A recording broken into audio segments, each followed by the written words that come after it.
ഈ പാതിവില തട്ടിപ്പുമായി ബന്ധപ്പെട്ടാണ് പെരിന്തൽമണ്ണ MLA നജീബ് കാന്തപുരത്തിൻ്റെ PA ഫസൽ വാരിസിൻ്റെ ചുമതലയിലുള്ള സംഘടനയും ഉൾപ്പെട്ടിരിക്കുന്നു എന്നുള്ളതാണ്. മേഘ വിശദാംശങ്ങൾ നമ്മൾക്കൊപ്പം ചേർന്ന് വിവരങ്ങൾ ഇപ്പോൾ നൽകും. അതായത് നജീബ് കാന്തപുരം നിലവിൽ തന്നെ കേസിൽ പ്രതിയായി. Good morning Megha. Good morning. Good morning Sharath. Good morning. അതായത് MLA നിലവിൽ തന്നെ കേസിൽ പ്രതിയാണ്. MLAയുടെ PAയ്ക്കും അദ്ദേഹത്തിനും ഉണ്ടോ സംഘടന? അതിലൂടെയും ആളുകളെ പറ്റിക്കാൻ അല്ലെങ്കിൽ ഇത്തരം തട്ടിപ്പുകാർക്ക് വേദി ഒരുക്കി കൊടുത്തോ? എന്താണ് പുതിയ കേസ്? പുതിയ ആരോപണം എന്താണ്?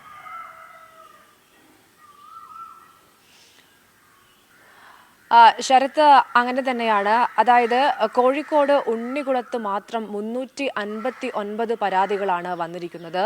ഈ പരാതികൾ എന്ന് പറയുന്നത് സ്ത്രീകൾക്ക് നേരത്തെ നമ്മൾ വാർത്തകളിൽ കൊടുത്തതാണ്. ഗൃഹോപകരണങ്ങൾ, സ്കൂട്ടറുകൾ, വിദ്യാർത്ഥികൾക്ക് ലാപ്ടോപ്പ്, പഠനോപകരണങ്ങൾ നൽകാമൊക്കെ തന്നെ പറഞ്ഞ് തട്ടിപ്പ് നടത്തിയെന്ന് 359 പരാതികൾ വന്നിട്ടുണ്ട്.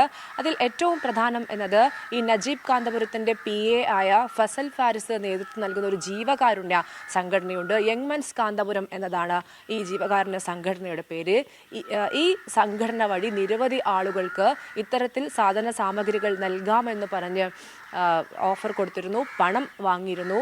അതുമായി ബന്ധപ്പെട്ട് നിരവധി പരാതികൾ പല കോണിൽ നിന്ന് ഉയർന്നു വരുന്നു. നിലവിൽ പരാതി നൽകിയിരിക്കുന്നത് ഈ ഫസൽ ഫാരിസ് തന്നെയാണ്. ഫസൽ ഫാരിസ് NGO, അതായത് നാഷണൽ NGO കോൺഫെഡറേഷനെതിരെ പോലീസിൽ പരാതി നൽകിയിട്ടുണ്ട്. തങ്ങൾക്ക് കോടികളുടെ നഷ്ടം ഉണ്ടായി എന്നതാണ് പരാതി. അതായത് വലിയൊരു പരാതി വരുന്നതിന് മുൻപേ തന്നെ കൃത്യമായി തങ്ങൾക്ക് പണം നഷ്ടപ്പെട്ടു, കോടിക്കണക്കിന് രൂപയുടെ നഷ്ടം ഇത്തരത്തിൽ നാഷണൽ NGO കോൺഫെഡറേഷൻ സാധനങ്ങൾ നൽകാം എന്ന് പറഞ്ഞ് തങ്ങളെ പറ്റിച്ചു, പണവും നൽകിയില്ല, സാധനങ്ങൾ നൽകിയില്ല എന്നതാണ് ഈ പരാതിയിൽ പറയുന്നത്. ഈ പരാതിയുടെ അടിസ്ഥാനത്തിൽ നിലവിൽ ബാലുശ്ശേരി പോലീസ് കേസ് രജിസ്റ്റർ ചെയ്തിട്ടുണ്ട്.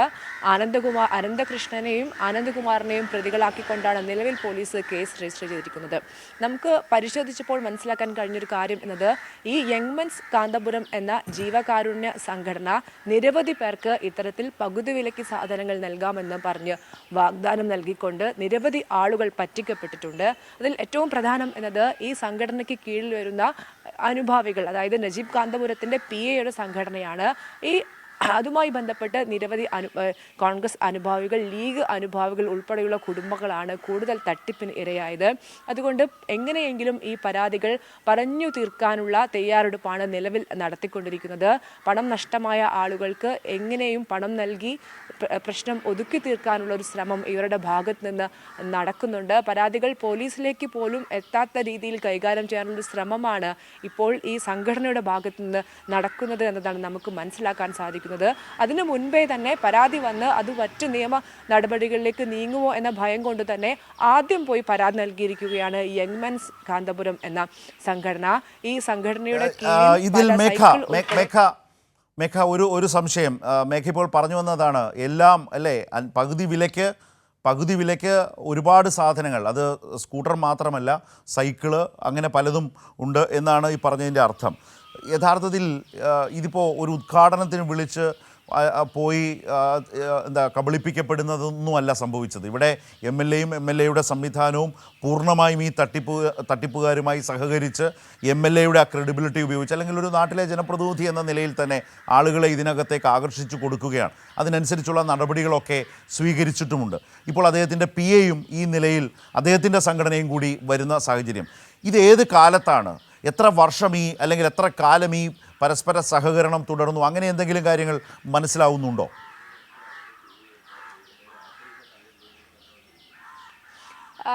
ശരത്ത്, അതായത് കഴിഞ്ഞ വർഷം അവസാനം ഡിസംബറിൽ കോഴിക്കോട് നഗരത്തിൽ വെച്ച് അതിൻ്റെ പോസ്റ്റർ ഉൾപ്പെടെ നമ്മൾ ഇപ്പോൾ കൈരളി ന്യൂസിലൂടെ നൽകുന്നുണ്ട്. സംരംഭകത്വ മേള എന്ന് പറഞ്ഞ് ഒരു പോസ്റ്റർ ഇവർ പുറത്തിറക്കിയിരുന്നു. അതായത് ആ പോസ്റ്ററിൽ കൃത്യമായി തന്നെ നാഷണൽ NGO കോൺഫെഡറേഷൻ എന്ന് വലുതാക്കി തന്നെ നമുക്ക് കാണാൻ സാധിക്കും. അതിൽ നജീബ് കാന്തപുരത്തിൻ്റെയും ആ പ്രദേശത്തെ ഉണ്ണികുളം പ്രദേശത്തെ ലീഗ് നേതാക്കളുടെ ഉൾപ്പെടെ ചിത്രങ്ങൾ വെച്ചുകൊണ്ടാണ് സംരംഭക സംരംഭകത്വ മേള സംഘടിപ്പിച്ചത്. അതായത് കഴിഞ്ഞ കുറേ നാളുകളായി, ഇത് എത്ര വർഷമെന്ന് നമുക്ക് വരും സമയങ്ങളിൽ കൃത്യമായി നൽകാൻ സാധിക്കും. ഏതായാലും ഏകദേശം ഒരു 2 വർഷത്തിനുള്ളിൽ തന്നെ ഇത് സജീവമായിട്ടുണ്ടായിരുന്നു. അങ്ങനെ അതുകൊണ്ടാണ് കുറേ ആളുകൾക്ക് ഈ സാധനങ്ങളൊക്കെ തന്നെയും കിട്ടിയിട്ടുണ്ട്. പല ആളുകൾക്കും, അതായത് കോടിക്കണക്കിന് രൂപയുടെ നഷ്ടം ഈ സംഭവവുമായി ബന്ധപ്പെട്ട് ഈ സംഘടനയ്ക്കുണ്ട് എന്നതാണ് ഇവർ നൽകിയ പരാതിയിൽ പറയുന്നത്. അപ്പോൾ നമുക്ക് കൃത്യമായി ഊഹിക്കാൻ സാധിക്കും എത്ര ആളുകൾക്ക് ഈ സാധനങ്ങൾ ഇനിയും കിട്ടാനുണ്ട്. അതൊരു സ്കൂട്ടറിൽ ഒതുങ്ങുന്നതല്ല. പല വിദ്യാർത്ഥികൾക്ക് പഠനോപകരണങ്ങൾ, അങ്ങനെ പല മേഖലകൾ കേന്ദ്രീകരിച്ചുകൊണ്ട് എല്ലാ ആളുകളും തട്ടിപ്പിന് ഇരയായിട്ടുണ്ട് എന്നതാണ് നമുക്കിത് പരിശോധിക്കുമ്പോൾ മനസ്സിലാക്കാൻ സാധിക്കുന്നത്. ശരി, ഈ തട്ടിപ്പിൻ്റെ പല പ്രധാനപ്പെട്ട വിവരങ്ങളും അങ്ങനെ പുറത്ത് വന്നുകൊണ്ടിരിക്കുകയാണ് എന്നുള്ളത് കൂടിയാണ് വളരെ പ്രധാനപ്പെട്ട, ഇതുമായി ബന്ധപ്പെട്ട പ്രധാനപ്പെട്ട വിവരങ്ങൾ നമ്മുടെ മുമ്പിലുള്ളത്.